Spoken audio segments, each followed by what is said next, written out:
नमस्कार शेतकरी मित्रांनो, स्वागत आहे तुमचं एका विशेष व्हिडिओमध्ये। शेतकरी मित्र हो, गेल्या 10 ते 15 दिवसापासून आपण पाहत असाल तर सोयाबीनचे बाजारभाव हे त्या ठिकाणी वाढलेले आहेत। साधारण सध्या जो बाजारभाव भेटतो सोयाबीनला तो 4400 ते 4500 रुपयाच्या दरम्यान भेटतोय। मात्र हे जे बाजारभाव आहेत हे नेमके अजून किती दिवस टिकणार? नुसतेच बाजारभाव टिकणार की हे वाढणार सुद्धा, असा शेतकऱ्यांच्या मनामध्ये त्या ठिकाणी प्रश्न येतोय। शेतकरी मित्र हो, सर्व जर जागतिक बाजारपेठेचा विचार जर केला तर हे जे सोयाबीनचे बाजारभाव आहेत हे साधारण 5000 नाही तर 6000चा टप्पा सुद्धा पार करतील।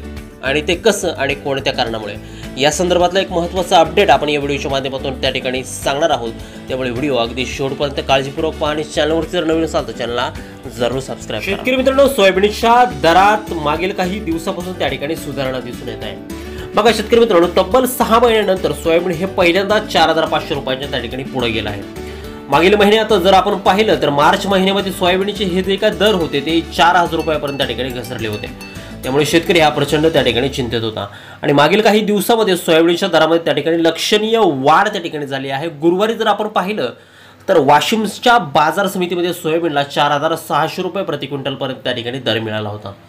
विशेष म्हणजे अवघ्या 4 दिवसामध्ये क्विंटल मागे 300 रुपयांची वाढ झाल्यानं शेतकऱ्यांना काहीसा दिलासा त्या ठिकाणी मिळालेला होता। मागील काही महिन्यापासून अनेक शेतकऱ्यांनी सोयाबीनच्या दरामध्ये सुधारणा होईल या आशेनं त्या ठिकाणी 2 ते 3 वर्षापासून त्या ठिकाणी सोयाबीनचा जो काय माल होता तो त्या ठिकाणी साठवून ठेवला होता। पण अपेक्षित दर न मिळाल्यानं मोठा फटका हा शेतकऱ्यांना त्या ठिकाणी बसलेला आहे। पण सध्या जे काय सोयाबीनच्या दरामध्ये जी काय तेजी आलेली आहे ती शेतकऱ्यांसाठी थोडी त्या ठिकाणी आशादायक ठरत आहे। आता सोयाबीनच्या दरवाढीमागे काही महत्त्वाची त्या ठिकाणी कारणं आहेत। यातील प्रमुख महत्त्वाचं कारण म्हणजे सोयाबीन पेंडीच्या मागणीत त्या ठिकाणी वाढ झालेली आहे। आंतरराष्ट्रीय लेवलला सुद्धा या ठिकाणी सोयाबीनच्या पेंडीमध्ये अगदी मागणीमध्ये वाढ झालेली आहे। शेतकरी मित्रांनो, पहा की शासनाने मका आणि तांदळापासून इथेनॉलच्या निर्मितीसाठी त्या ठिकाणी परवानगी दिली होती।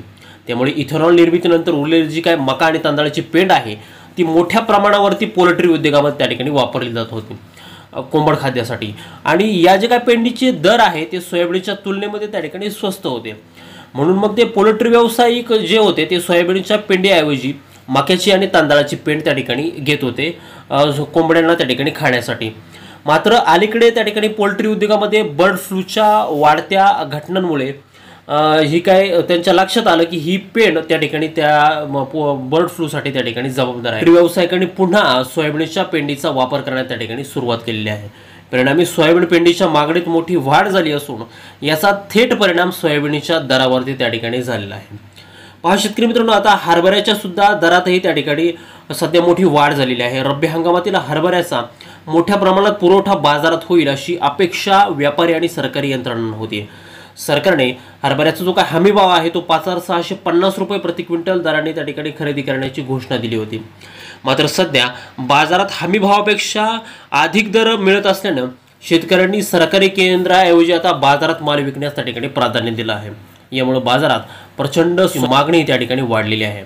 शेतकरी मित्रांनो, सध्या सुरू झालेली ही तेजी खरीप हंगामापूर्वीच आलेली तेजी आहे का, याबाबत तज्ज्ञ त्या ठिकाणी एक शंका त्या ठिकाणी घेत आहेत। खरीप हंगाम अवघ्या 2 महिन्यावरती येऊन ठेपलाय, त्यामुळे शेतकरी आणि बियाणे उत्पादक कंपन्या या ठिकाणी तयारी करत आहे का, अशी या परिस्थितीमध्ये यंदा सोयाबीन बियाण्यांचे दर सुद्धा त्या ठिकाणी वाढण्याची शक्यता ही वर्तवली जात आहे।